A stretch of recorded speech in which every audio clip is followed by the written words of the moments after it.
Shams. Hannah, sources tell me that the Clippers-Raptors trade centered around Kawhi Leonard will not be complete until the Clippers are done with their investigation with the NBA into the aspiration situation regarding allegations of funneling money to Kawhi Leonard through endorsement deals. And so earlier this week, the Raptors and Clippers were set to have a trade call to finalize the deal that sent Kawhi Leonard back to Toronto for Brandon Ingram, Grady Dick, and draft assets. But the league, I'm told, ended up delaying that call and now has decided that the teams will not be moving forward unless the Raptors assume the risk of potential outcomes that come from that investigation. We still don't have a timeline for that investigation. Adam Silver said about a month ago that it could be coming to be wrapped up soon. It still has not been. And so over the last several weeks, the Clippers have engaged with multiple teams around Kawhi Leonard trade talks. None of those teams operated with any restriction that they would be dealing with any fallout after a deal being completed for Kawhi Leonard. But now that the Raptors and Clippers were set to finalize this deal, do the trade call with the NBA has essentially paused that conversation until the end of their investigation. The Raptors decide today that they will not be assuming the risk of any discipline or any other fallout that could happen with Kawhi Leonard after the league investigation is over. So the Raptors and the Clippers are on hold, as well as Kawhi Leonard, Brandon Ingram, and Grady Dick right now. Wow, so a lot of people, both teams in limbo. And if you can, Shams, just remind people how long this investigation has already been going on.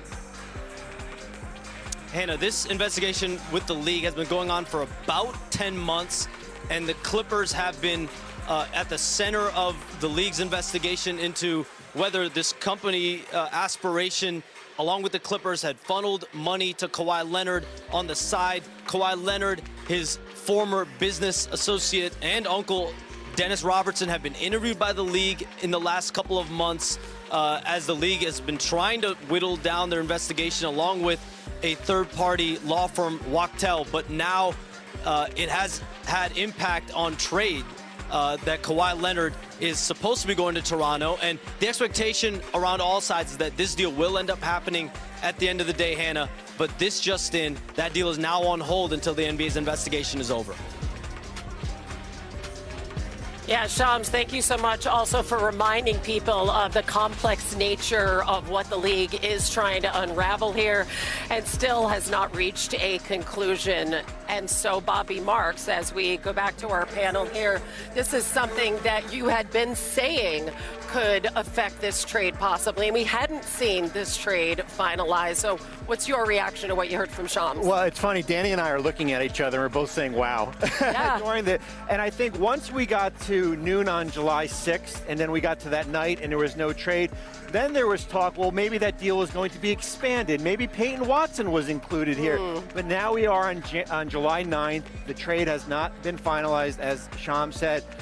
I give the league credit, at least as far as giving the Raptors a heads up, because remember, we went through this with Terry Rozier. Miami and Charlotte make a trade for Terry Rozier. He had been investigated. There was no wrongdoing. The Heat trade for him, and then he is basically suspended for the year, and they had given up a draft pick here.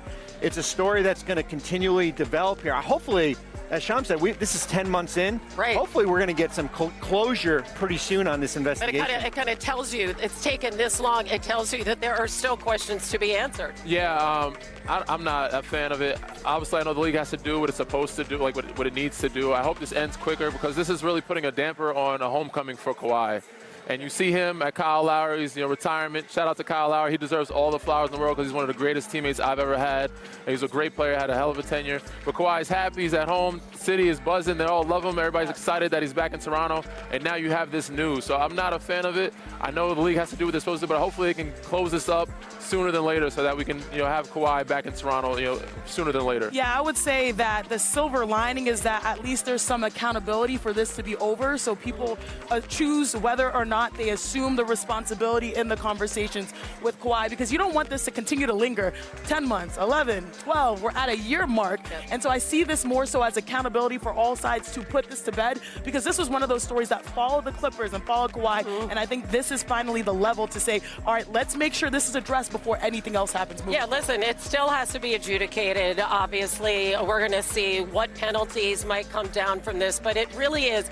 I know you don't like seeing it. It does feel fair to Toronto. Oh, considering the price that they had to give up. 2 unprotected first, a pick swap, Brandon Ingram here. The last thing that they could say was, well, you know what? We're okay with the responsibility. And then all of a sudden the investigation comes in. You have a player that potentially might not be able to play here. Right. They shouldn't have to pay the price for anything that happened. Yeah, again, it is fair. It's what needs to happen. I was hoping that it was settled by after All-Star. They hosted it in Intuit Dome, so we was hoping the news happened then.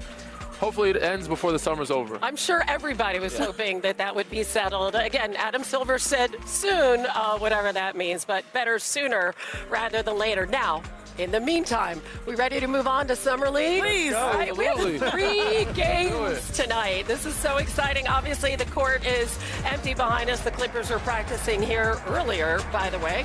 All eyes will be on top overall pick A.J. Debonsa. Stepping onto the court as a Washington Wizard for the first time. And keep in mind, Debonsa led the nation in scoring in his lone season at BYU. First player to do that and be drafted #1 in over 30 years. Wow. As we take a quick trip down memory lane for some other highly anticipated top draft picks that are going to be.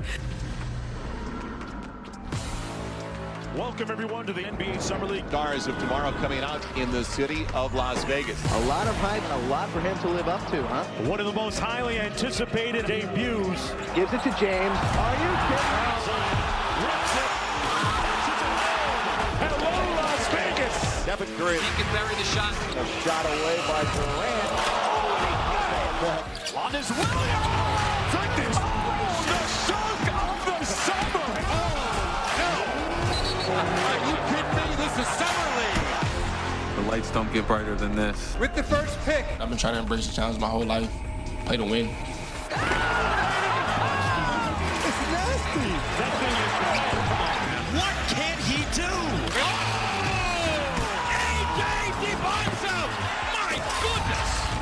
Viva Las Vegas. It may be 110 degrees outside on the strip, but inside the Thomas and Mack Center, things are going to get a little hotter. 13 first-round picks taking the floor as the 2026 NBA Summer League kicks off today, highlighted by the blockbuster matchup between the 2 top picks in the draft, A.J. Debonsa and Darren Peterson. And as befits such a big occasion, look at the lineup. We have front office insider on his birthday. There you go. Thank you. A former #1 pick today, Ogumake. Danny Green has made the trip to Vegas. But first, right off the top, the court is empty behind us. The Clippers are practicing here earlier, by the way. All eyes will be on top overall pick A.J. Debonsa. Stepping onto the court as a Washington Wizard for the first time. And keep in mind, Debonsa led the nation in scoring in his lone season at BYU. First player to do that and be drafted #1 in over 30 years. Wow. As we take a quick trip down memory lane for some other highly anticipated top draft picks that are going to be shining here in Summer League that already did. Remember Blake Griffin? He won that's Summer my class League right there, MVP. 2009. You know? Oh, I feel